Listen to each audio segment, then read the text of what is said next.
Identificación espiritual, lección 3, segunda parte.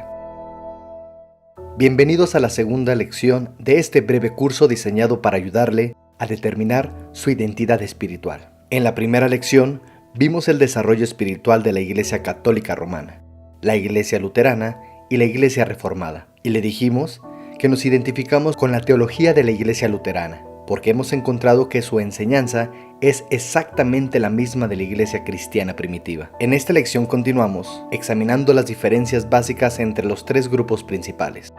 En esta lección explicaremos cómo nos diferenciamos de la Iglesia Católica Romana y en la próxima cómo nos diferenciamos de las iglesias evangélicas o reformadas. Utilizaremos como método un diálogo entre María, miembro de la Iglesia Católica, y Eduardo, miembro de nuestra iglesia. El diálogo comienza cuando María le pregunta a Eduardo: ¿es mucha la diferencia entre tu iglesia y la católica? Eduardo responde: en muchos aspectos somos iguales. Por ejemplo, también creemos en la Santísima Trinidad, un solo Dios en su esencia, que se ha revelado en tres personas distintas, pero iguales: el Padre, el Hijo y el Espíritu Santo. También usamos las palabras del credo apostólico, el credo niceno, atanasiano, para confesar nuestra fe. También creemos en los sacramentos del bautismo y la Santa Cena. Oramos el Padre Nuestro. Creemos que los 10 mandamientos todavía expresan la voluntad de Dios y tratamos de vivir de acuerdo con ellos por gratitud a Dios.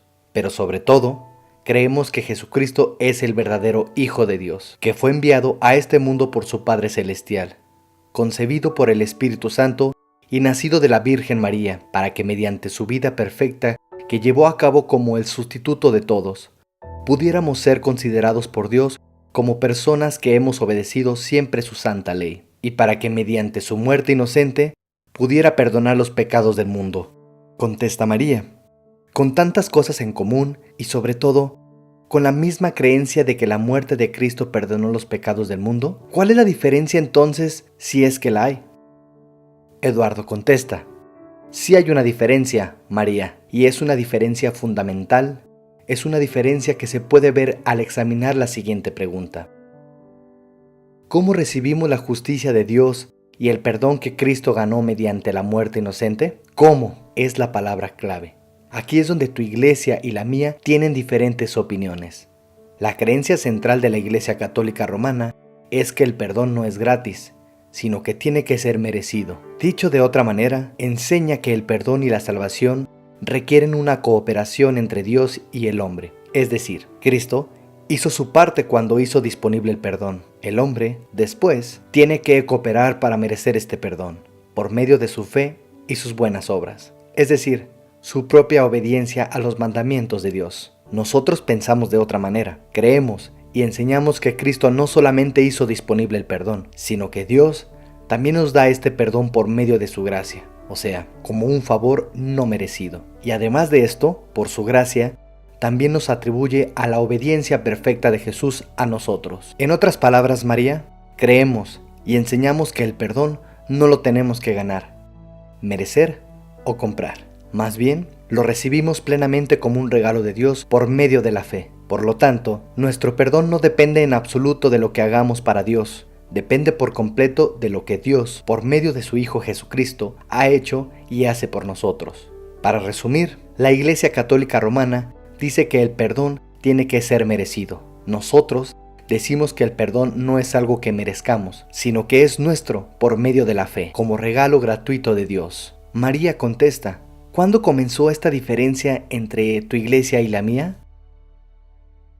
Eduardo responde: la idea de que el hombre tiene que ganar su propio perdón y hacer su propia obediencia ante Dios no comenzó con la Iglesia Católica Romana. Existió entre los judíos que vivieron en la época de Jesús y antes. Los judíos buscaban ganar su propia salvación al observar la ley, es decir, por sus buenas obras. Pero Jesús les dijo que el perdón y la vida eterna no solo por la fe en Él. Esta diferencia hizo que la mayoría de los judíos rechazaran a Jesús y que finalmente lo crucificaran.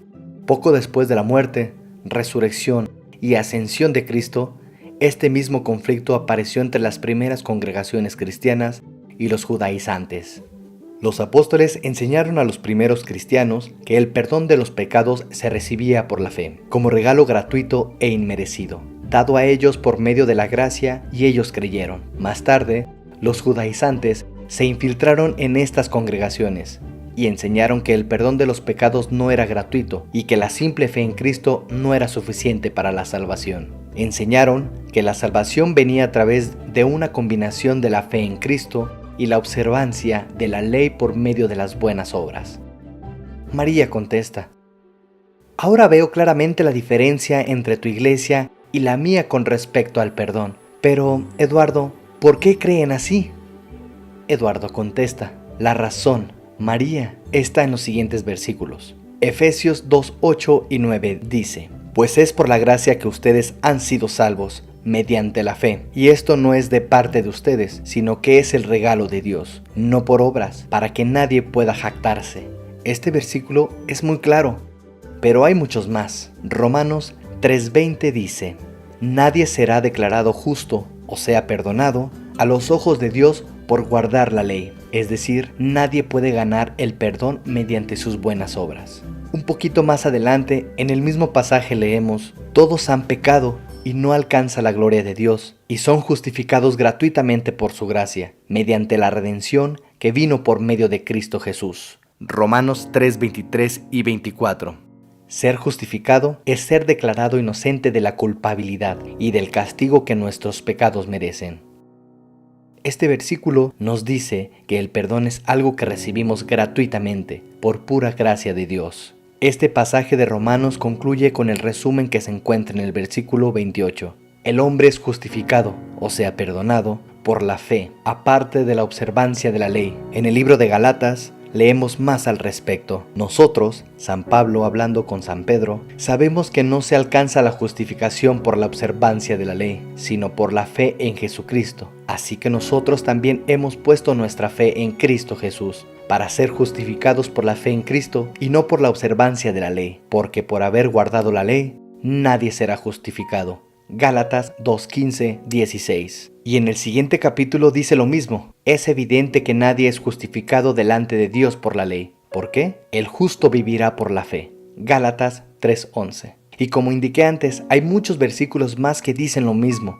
Es más, Romanos 5:19 indica que hasta la obediencia perfecta a los mandamientos de Dios que Él exige, fue hecho por Jesús por nosotros como nuestro sustituto. Dice: por la obediencia de uno, Jesús, los muchos serán constituidos justos. Es con base en estos versículos que creemos que el perdón de los pecados y la obediencia perfecta que necesitamos para satisfacer los requisitos de Dios no son cosa que Cristo hizo disponible solamente para que el hombre pudiera ganarlas, sino que el perdón nos da su gracia y que recibimos gratuitamente por medio de la fe en Cristo Jesús. María contesta: ahora entiendo muy bien la diferencia fundamental entre tu iglesia y la mía, pero ¿es importante la diferencia? Eduardo contesta: sí. La diferencia es muy importante por las siguientes 3 razones. Primero, esta diferencia es la causa de muchas otras diferencias. En segundo lugar, afecta la actitud o la motivación con la cual servimos al Señor. Y finalmente,